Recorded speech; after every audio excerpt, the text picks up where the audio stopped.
He always exchanged words with everybody because it didn't matter what anybody was doing in and around the estate here and everywhere else. They all meant a lot to him, and he always took a very personal interest in everything that they were doing. 4 years. One of the most fascinating mysteries inside the royal family was not centered on Prince William, King Charles III, Prince Harry, or even Meghan Markle. Instead, it revolved around a woman who rarely sought headlines, rarely gave dramatic interviews, and almost never allowed her emotions to become public. Yet today, that woman has become the center of a story that is forcing royal watchers to revisit one of the biggest turning points in modern monarchy history. Because when Sophie, Duchess of Edinburgh, finally found herself at the center of a new documentary celebrating her rise inside the institution, the details revealed something far more explosive than a simple royal success story. They revived an old question that refuses to disappear. What really happened between Sophie and Meghan Markle? At first glance, the story appears surprisingly simple. A senior royal offered help. A new royal arrived. The offer was made. The relationship never developed. Yet the deeper observers look into the timeline, the more complicated the picture becomes. Because Sophie was not just another member of the royal family offering polite advice over tea and biscuits. Sophie, Duchess of Edinburgh, was someone who had already lived through nearly every challenge Meghan Markle was about to face.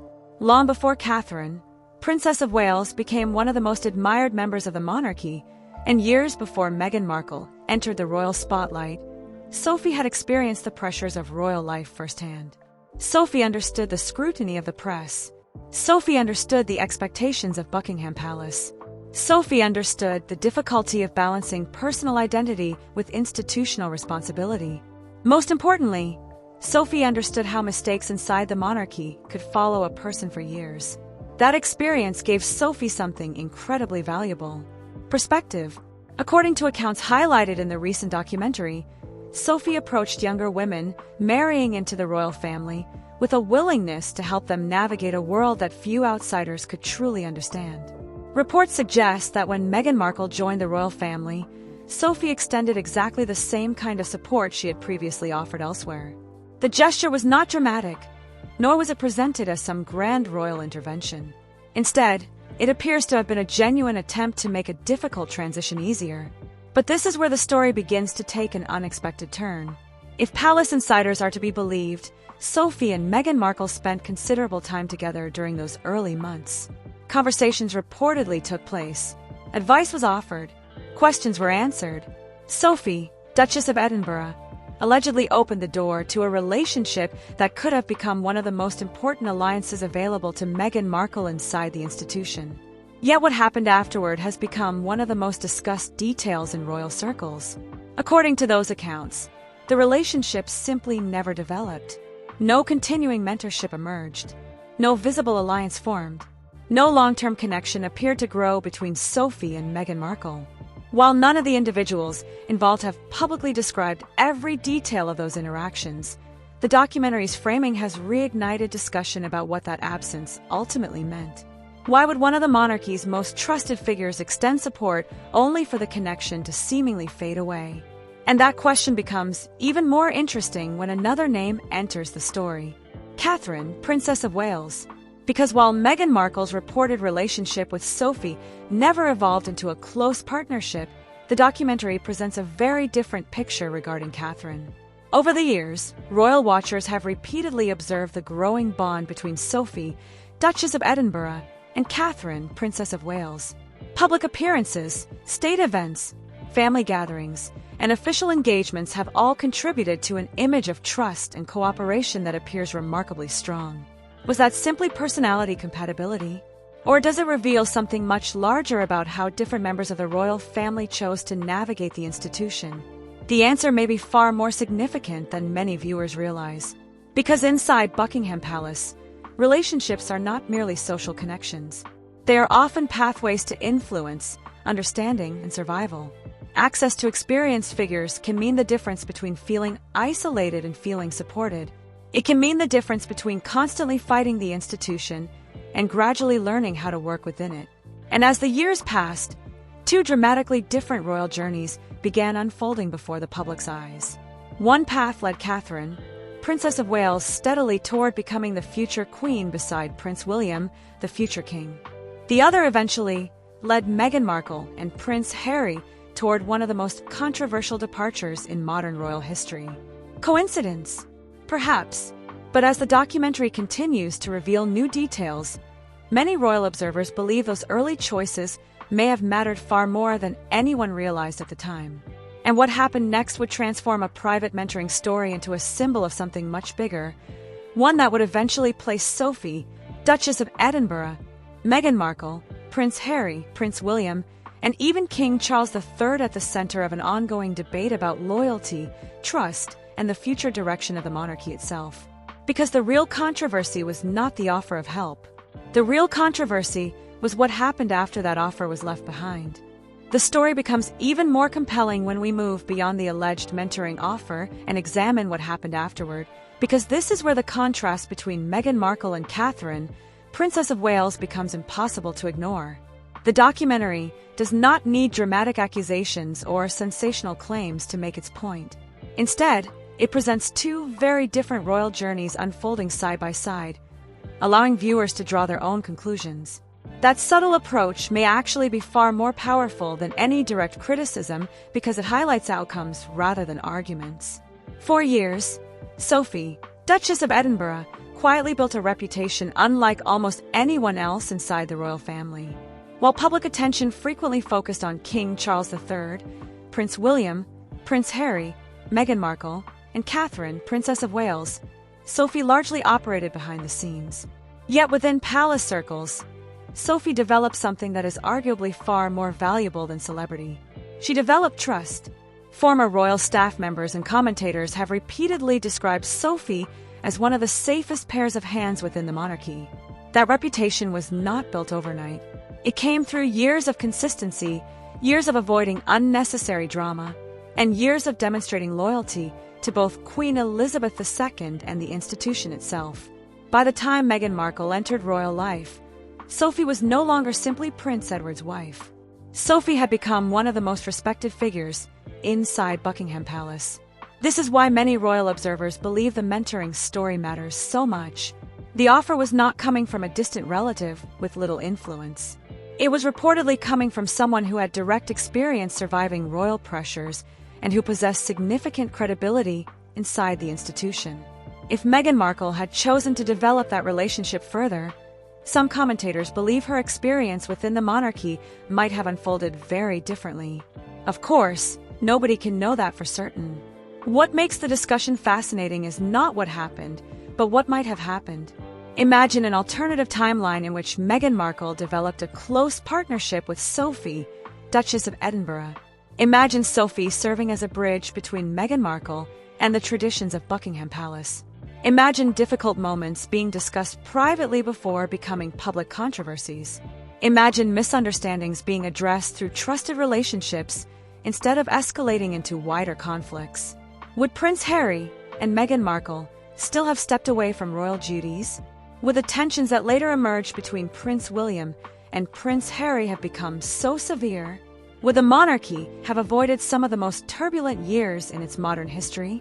Those questions remain unanswered, yet they continue to fascinate royal watchers because the contrast between Meghan Markle and Catherine, Princess of Wales, appears increasingly dramatic when viewed through this lens. As Catherine's position inside the monarchy strengthened, Sophie's role as a trusted advisor and supporter became more visible. Public appearances frequently showed a natural warmth between the two women. Royal commentators pointed to shared engagements, comfortable interactions, and growing cooperation. Over time, Catherine, Princess of Wales, evolved from a newcomer facing intense scrutiny into one of the most popular members of the royal family. Many factors contributed to that transformation, but supporters of Sophie often argue that her guidance played a meaningful role. Meanwhile, Meghan Markle's relationship with the institution moved in the opposite direction. Reports of internal tensions began appearing with increasing frequency. Media scrutiny intensified. Stories about disagreements and cultural clashes dominated headlines across Britain and beyond. Before long, discussions about adaptation and support had been replaced by discussions about conflict, frustration, and dissatisfaction. Then came the turning point that changed everything. In January 2020, Prince Harry and Meghan Markle announced their decision to step back from senior royal duties, launching what would eventually become known around the world as Megxit. The decision shocked Buckingham Palace, dominated international news coverage, and immediately raised questions about the future of the monarchy. For many observers, the departure represented far more than a family disagreement. It became a symbolic battle between two competing visions of royal life. One vision emphasized tradition, hierarchy, patience, and gradual integration into the institution. The other emphasized independence, personal freedom, and the right to define one's own path. Neither side saw the situation in exactly the same way, which is why the debate continues years later. Yet regardless of where people stand, the documentary's comparison between Sophie, Duchess of Edinburgh, Catherine, Princess of Wales, and Meghan Markle inevitably invites viewers to consider whether the seeds of that division had been planted much earlier than anyone realized. And then another moment arrived that dramatically intensified perceptions of distance between Sophie and the Sussexes. Not through a formal statement, not through a palace briefing, not through an official announcement from King Charles III. Instead, it happened during one of the most explosive periods the modern monarchy had ever experienced. Because after Prince Harry and Meghan Markle sat down with Oprah Winfrey and delivered allegations that reverberated around the world, the royal family faced a crisis unlike anything seen in decades. Governments, media organizations, commentators, and millions of viewers debated every claim. The future reputation of the monarchy suddenly appeared uncertain. Yet amid that global storm, Sophie, Duchess of Edinburgh, would participate in a brief exchange that lasted only seconds but would generate discussion for years. An exchange so short that many initially overlooked it. An exchange that some viewed as harmless humor. An exchange that others interpreted as a deliberate signal from within the institution. And when those 8 words reached audiences around the world, they transformed a private story about mentorship into something much larger, a public indication that the distance between Sophie and Meghan Markle may have become impossible to ignore. And what happened next would ignite one of the most controversial chapters in this entire royal saga. The final chapter of the story begins with something that appeared, at first glance, to be nothing more than a routine royal announcement. Yet for many royal observers, it represented one of the clearest indicators of how dramatically Sophie, Duchess of Edinburgh's position, had evolved inside the monarchy. When Prince Edward officially received the Duke of Edinburgh title and Sophie became Duchess of Edinburgh, the promotion carried significance far beyond ceremonial tradition. It was a public confirmation of trust, loyalty, and long-term commitment to the institution. For years, speculation had surrounded the future of the historic Edinburgh title, a title forever linked to Prince Philip and decades of royal service. By the time King Charles III made the decision, Prince Harry and Meghan Markle had already stepped away from royal duties, creating an unavoidable contrast between two very different royal journeys. That contrast has become one of the defining themes of the modern royal family.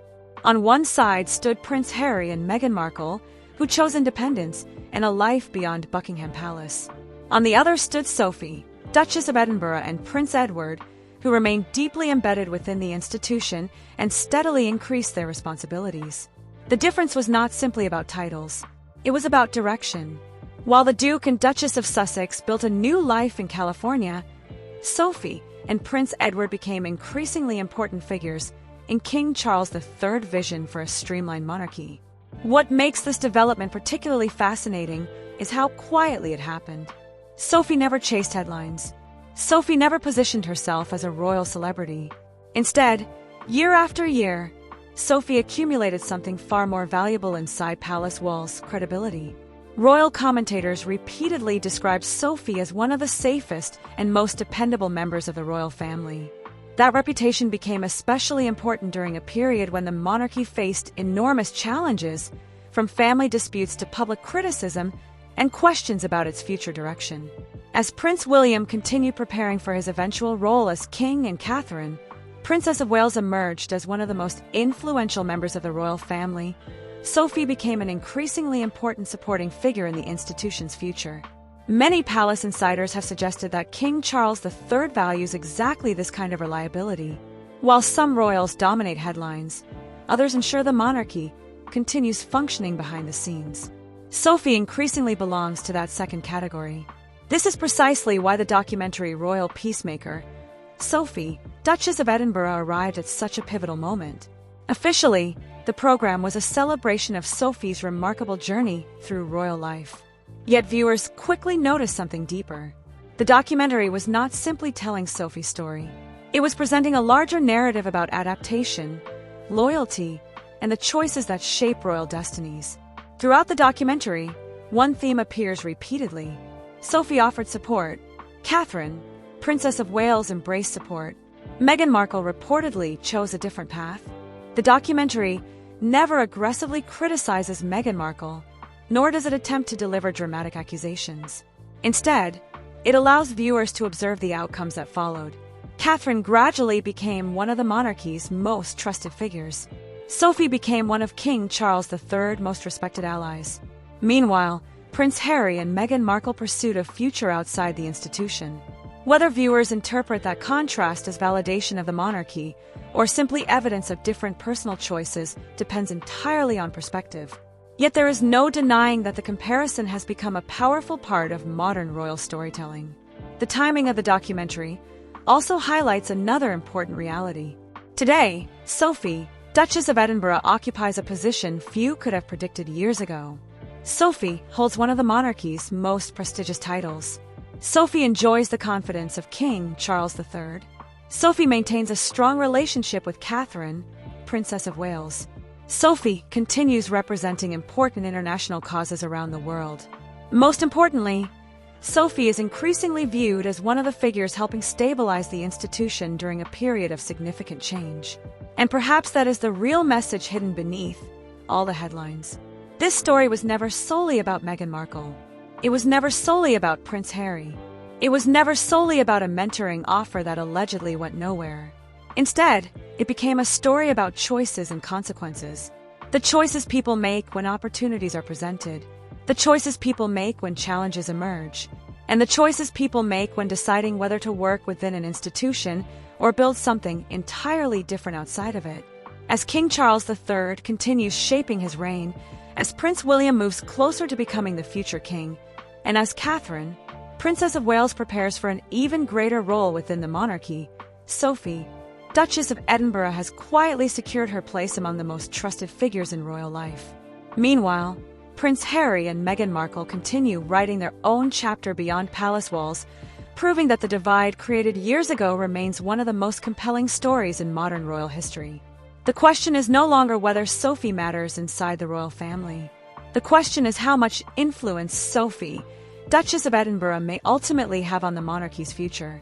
And perhaps even more intriguingly, what might have happened if those early relationships had developed differently? What do you think? Did Meghan Markle miss an opportunity that could have changed her royal journey? Or was a separation from the monarchy always inevitable? Share your thoughts in the comments below. And if you enjoyed this deep dive into King Charles III, Prince William, Catherine, Princess of Wales, Prince Harry, Meghan Markle, royal titles, palace insiders, and the future of the royal family, don't forget to like this video, subscribe to the channel, and turn on notifications so you never miss the next major royal story. Because in the world of royalty, the most important developments often happen long before the public realizes their significance.